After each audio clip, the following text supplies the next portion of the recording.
What if I told you the first and only expansion to come to the Division 2 so far would be the catalyst that saved the game? That's right. For those that didn't know or perhaps need a refresher, Title Update 12 for the Division 2 released in December of 2020, just 8 months after the release of the Warlords of New York expansion, was supposed to be the final title update to come to the Division 2. And pretty soon after that sad announcement comes Ubisoft with an about face, and Massive is now working on the quote-unquote most ambitious update to the Division 2 ever. That's not an exaggeration, friends. That is straight from the mouth, or more accurately, the keyboard of the developers themselves. Fast forward to the present day, and at the time of recording, we sit in the midst of Title Update 14. Around the time when this video goes live, Season 2 will be re-released with new opportunities to go get the seasonal rewards, such as the Vile Exotic Mask. Additionally, with the unveiling of the seasonal track for the Season 2 rerun, many community members have speculated that the game system overhauling brand new update will be released at the end of the season due to the kinda weird and short seasonal timer. At any rate, however you choose to slice it, we are in what my good friend and fellow Division content creator Rogue Gold very accurately describes as the year of the Division.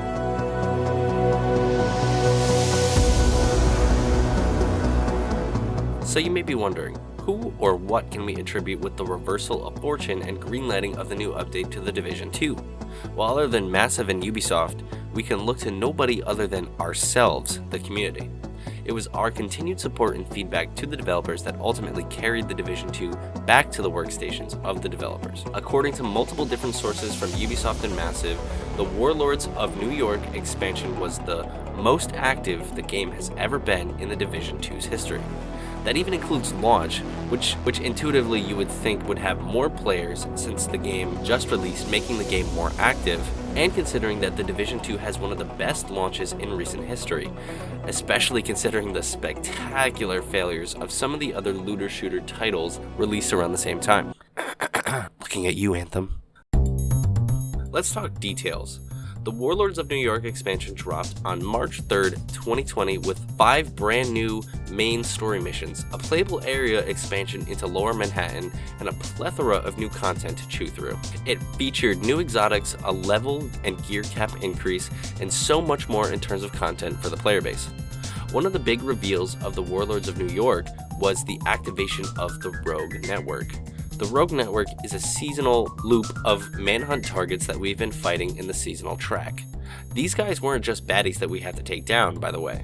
These guys and gals stood in the way of you and your new skill variants, some of the most coveted items in the game, to switch up your playstyle and make your character stronger.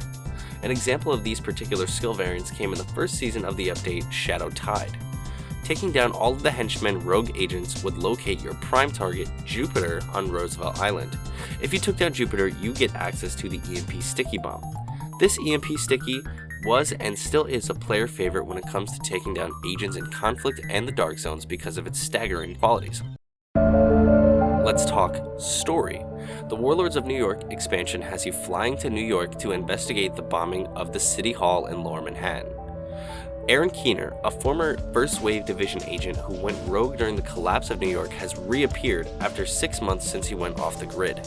He has now developed his own biological weapons with the help of Dr. Amherst's notes on the green poison, and with the help of Vitaly Chernenko, a Russian virologist he kidnapped during the events of Tom Clancy's The Division, the first game. For those of you who didn't play the original game, this happens in the Russian consulate mission.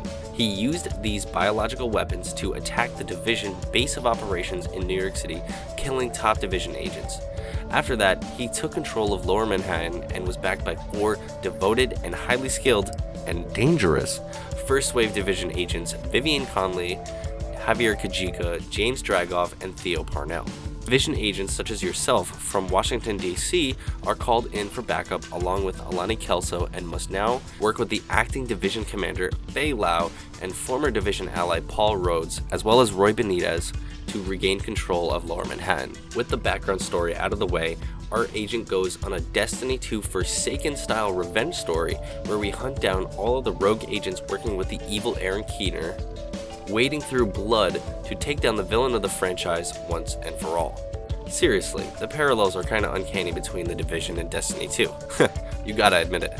The Warlords of New York expansion was received very well, and as Ubisoft put it, was the most active the game had ever been in its entire history.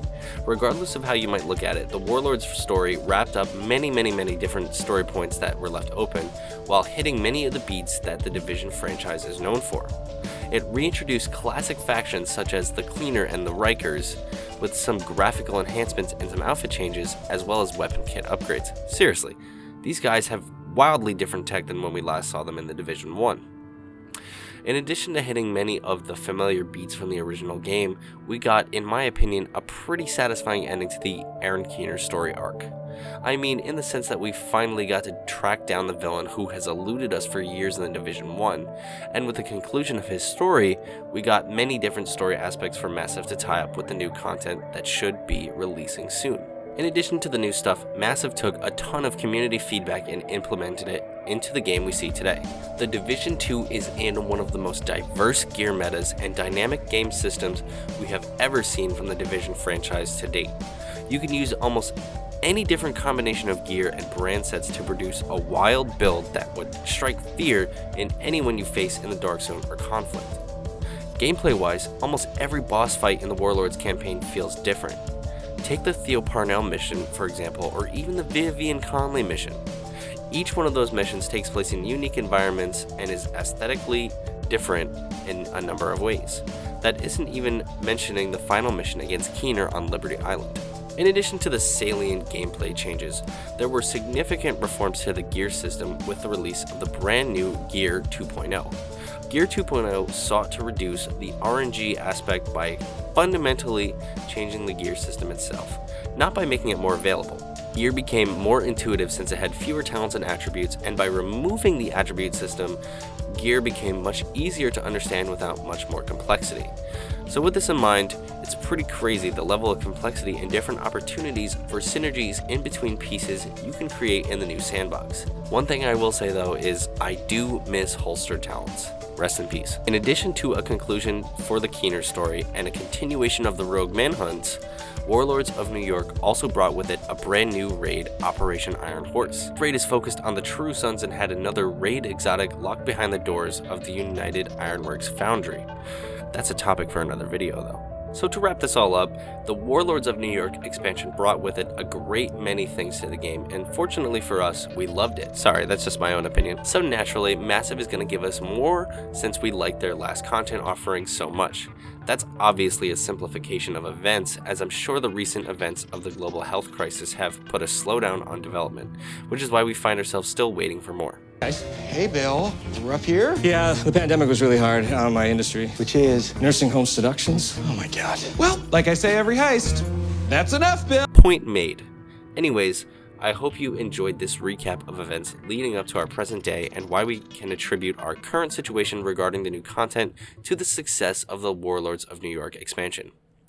Even though we don't have it right now, we have tangible proof that it is coming, especially if you look at all the recent intelligence annexes. Anyways, thank you all for watching, and I hope you enjoyed this episode of the Division Community Series. Leave a like if you enjoyed, subscribe for more, and I'll see you next time. Deltah out. Peace.